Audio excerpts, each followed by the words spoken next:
जटवा खोल के डमरुआ बजवला रे भोला। पहिला डमरुआ भोला काशी में बजावला हो। पहिला डमरुआ भोला काशी में बजवला हो। काशी में बजावला बनारस में बजावला हो। काशी में बजवला बनारस में बजवला हो। शीतला मैया जी के जिया चवला रे भोला।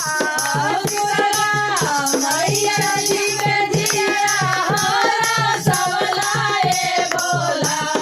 जटवा खोल के डमरुआ बजवला रे भोला। जटवा खोल के डमरुआ बजवला रे भोला।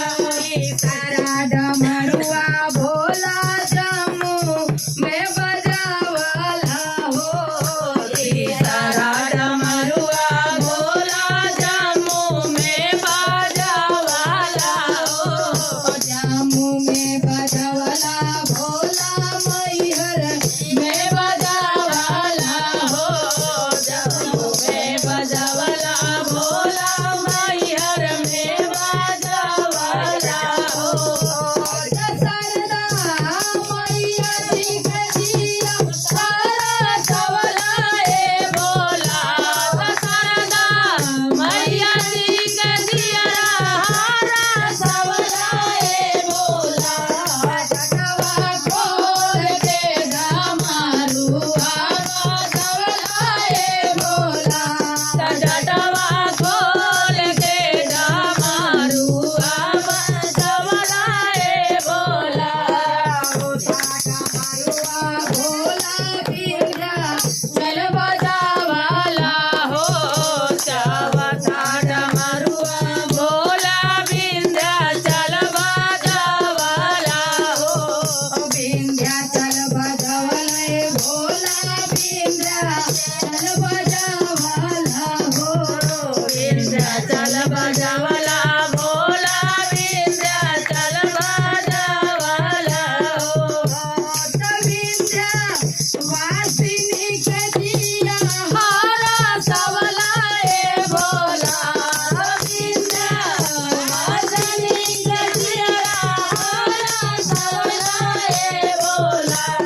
जटवा खोल के डमरुआ बजवला रे भोला। जटवा खोल के डमरुआ बजवला रे भोला। जटवा खोल के डमरुआ बजवला रे भोला। जटवा खोल के डमरुआ बजवला रे भोला।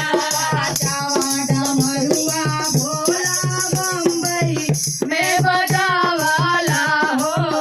पाटवा डमरुआ भोला बम्बई में बजावला हो।